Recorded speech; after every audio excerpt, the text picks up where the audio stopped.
This house is really tough. My parents are both bedridden, and my older brother uses a wheelchair. Keep your voice down, they might hear you. But I need to say it out loud. Imagine being in my shoes. I come home tired from work every day, only to find a house full of sick people. It's really sad.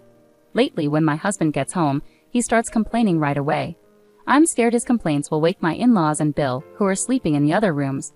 But Brian, you just lie down and ask about dinner and a shower. You never check on your family. I've been saying this. I'm exhausted from work and can't handle everything alone. If you won't help, you can't complain. Wait, are you misunderstanding something here? Misunderstand what? Taking care of the house is your job, isn't it? Who do you think pays the bills here?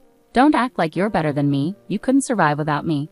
My name is Rachel and I'm 32 years old. I've been married for 6 years. I lost my parents in a car accident when I was in elementary school and grew up in foster care until I finished high school. After that, I found a job at a factory that makes electronic parts, which is part of a big company that makes electrical equipment. My husband joined the main company a year after I started working there. We met when he came to work at our factory, started dating, and later got married. Before we got married, my husband Bill worked as a freelance system engineer and lived alone in a rented apartment that he also used as his office. After we got married, we moved in with his parents. When I first met my in-laws, they welcomed me warmly, even though they knew I grew up in foster care. I had often felt looked down upon because I didn't have parents, so their kindness meant a lot to me. A few years ago, my mother-in-law fell ill and became mostly bedridden.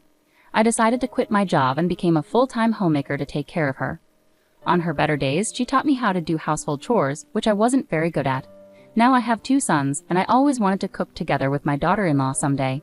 I'm so glad you're here, Rachel. I often found myself thinking, if my mom were still alive, would we have spent time together in the kitchen like this? Sometimes when I made a mistake while cooking, my husband would criticize me, but my in-laws would eat quietly without complaining. She put a lot of effort into it, so just eat quietly instead of complaining. My father-in-law would scold my husband. Bill visited us only once a month, but he always had a smile on his face. He would bring sweets from famous shops and share them with me. He was always considerate and kind, like a real brother. Being part of their family made me truly happy. However, 3 years ago, when my father-in-law retired, my mother-in-law got pneumonia and became mostly bedridden. She had been looking forward to traveling with her husband after his retirement, so it was devastating for her. I did everything I could to cheer her up.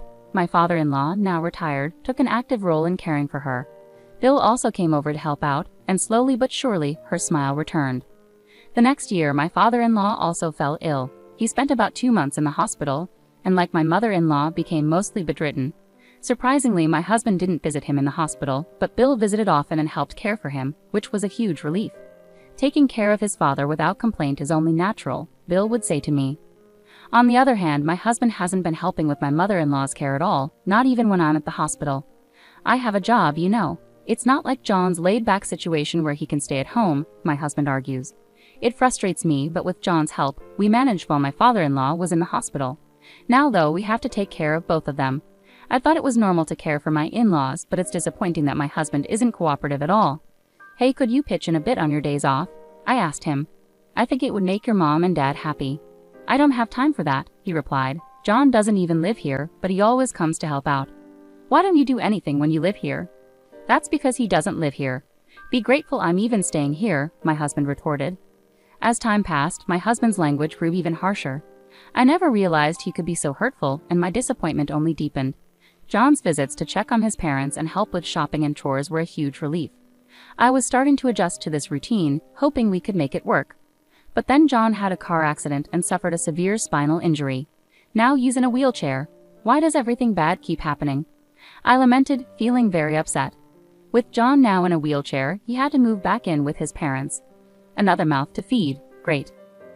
Is this your fault? What are you talking about? Ever since I married you, it's been one disaster after another. Are you some kind of jinx? My husband exclaimed. His words made me wonder if there was some truth to it. Maybe I was bringing bad luck to everyone around me. Should I just disappear? But if I left, what would happen to my in-laws and John? I couldn't imagine my husband taking care of all 3 of them. Since John moved back in, my husband rarely came home. He spent long hours at work, had business dinners, played golf, or went out with friends on his days off. John is adjusting to life in a wheelchair and can manage some things on his own, but not everything. He's still the same kind-hearted person he was before the accident. Sometimes I wonder if he and my husband are really brothers. My in-laws and John have been hurt by how my husband treats me. They'd even said I could leak him if I wanted to, but I just couldn't bring myself to do it. Then one night, my husband came home drunk and brought a woman with him. "Hey, I'm home. This is my maid," my husband slurred, introducing the woman. "Come on, she must be your wife. She actually looks like a maid though." "Who are you?" "I'm Brian's girlfriend. He said he wanted to show me what his wife looks like, so here I am." "I didn't expect such an old lady though," the woman said arrogantly. "What's your problem coming to my house? Chill out. I'd brought Brian home because he's drunk. You could at least thank me," my husband slurred in response. "Don't act so superior, maid," he added before passing out. "Don't sleep here, Brian," she said, trying to wake him up. "Oh well, I can't help it. I'll leave him to you," she shrugged and left. I was on the verge of tears, staring at my drunken husband snoring in the hallway. I wish I were just a maid. At least then I wouldn't feel so embarrassed. I could keep things professional.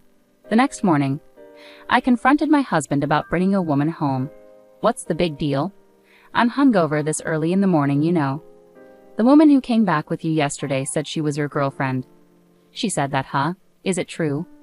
"Yeah, it is," my husband smirked, showing no remorse. I felt my heart grow cold as he admitted his affair so casually. "So you've been cheating?" "Well, I guess you could say that, but you're not even a woman to me anymore." "What do you mean? Why do you think I married you?" "I thought you would make a good maid. My mother was often sick and I needed someone to take care of her when necessary. That's why I married you, plain and simple." "I don't understand." "A woman without a family won't complain, no matter how I treat her. You have nowhere else to go, so you have to stay here." Well, I didn't expect my father and brother would also need care. But whether it's one person or three, it's all the same. As my husband laughed and joked about it, I felt my strength draining away. Had he always seen me this way? The realization that he married me for these reasons brought tears to my eyes. Seeing my distress, my husband laughed again.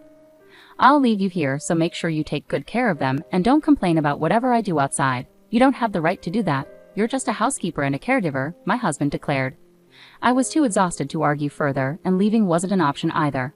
Like my husband pointed out, I had nowhere else to go and no one else to rely on. But more than anything, I couldn't bear to abandon my in-laws and Bill, who had shown me such kindness. They had given me a sense of belonging and warmth that I had never known before. How could I possibly leave them behind? If I divorce my husband, I'll become a stranger to them. They're the only family I have, and I can't let go of that feeling, I thought to myself. Seeing that I couldn't argue back, my husband grew even more audacious.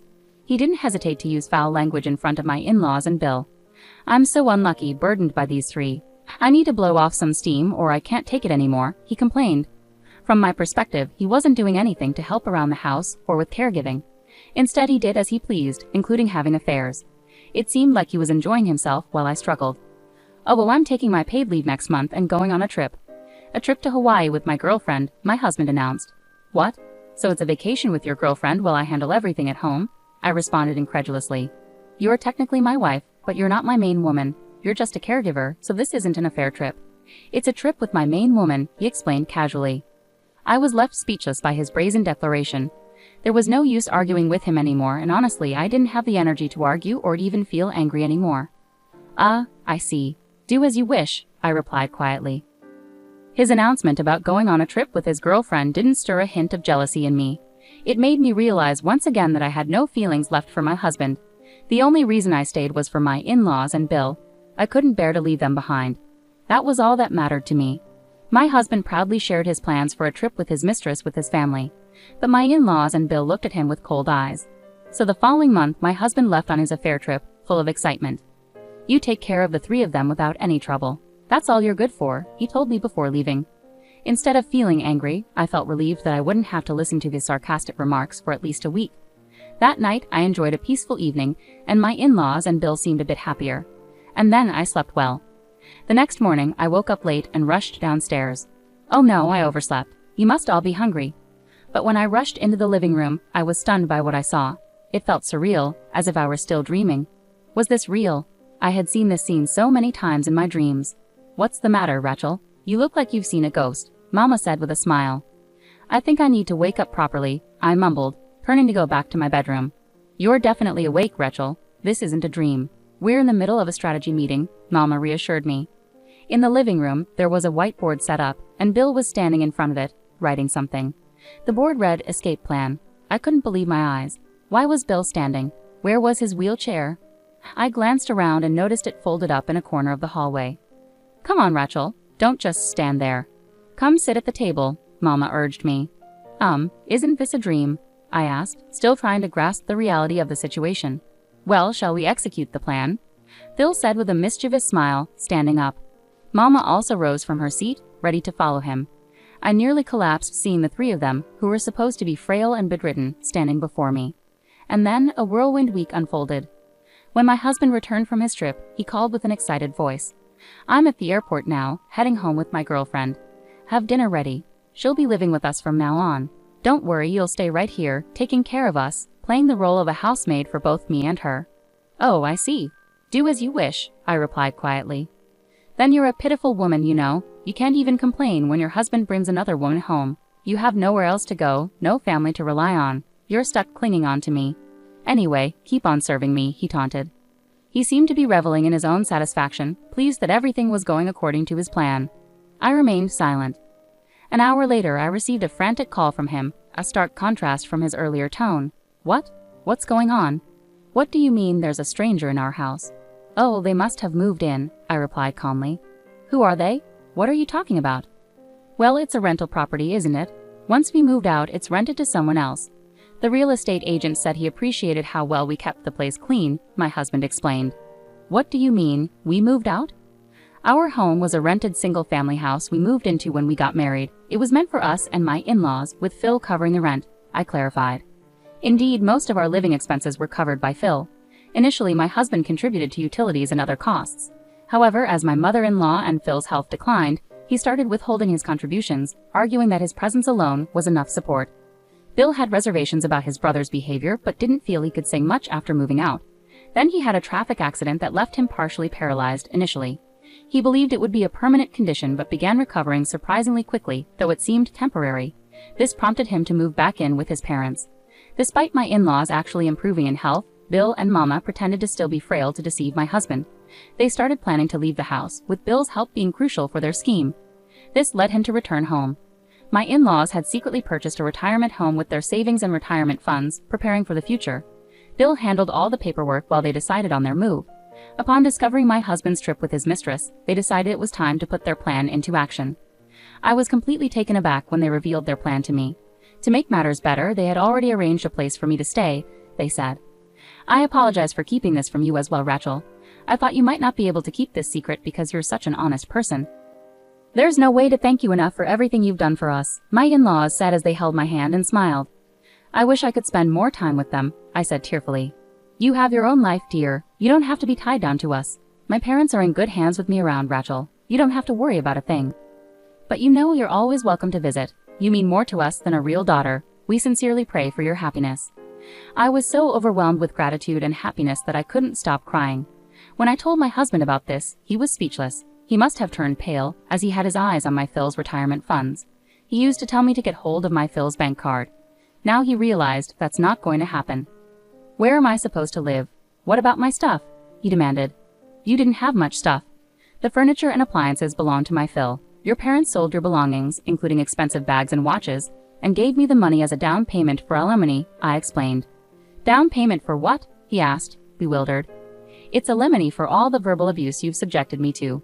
And I'll also claim additional alimony for your affair, I asserted. What? I'm not paying alimony to a caregiver, he retorted. It doesn't matter what you say. Legally, I was your wife, so I have the right to claim alimony from both you and your mistress, I replied firmly. Well, that settles it, he muttered, defeated. Wait, where are you now? Let's meet and talk, he pleaded. No way. I never want to see your face again, and I'm not telling you where I am, I replied firmly. No way. I'll send the divorce papers and alimony claim to your office, I stated resolutely. After that, he made numerous attempts to contact me, but I blocked him. Despite his reluctance to proceed with the divorce, Bill hired a lawyer, and we managed to finalize it. I received a lump sum payment for alimony. As it turned out, the woman he cheated with was married to his friend, and her furious husband confronted him at his office, exposing everything. This led to my husband losing his job. The woman was also kicked out of her house after her affair with my husband was discovered before their trip together. Initially, my husband had planned for them to return home together, but their relationship fell apart. Unable to secure a new job, he now struggles with debts from his past lavish spending and alimony payments, juggling multiple part-time jobs to make ends meet. He asked my Bill for help, but of course, he refused and brushed it off with a laugh. Later on, I found a new job thanks to a referral from Phil, and I'm truly enjoying my work every day. I still regularly meet with my in-laws, who treat me like their own daughter. I always eagerly anticipate our time together. Additionally, Bill has found happiness with a wonderful woman whom he's marrying. She's incredibly kind, and they make a perfect pair. I was deeply moved when Bill invited me to their wedding. When he said, "I would be honored if you could attend as my sister," I couldn't hold back my tears. I'm hopeful that I can maintain this wonderful relationship with my in-laws and Bill for years to come.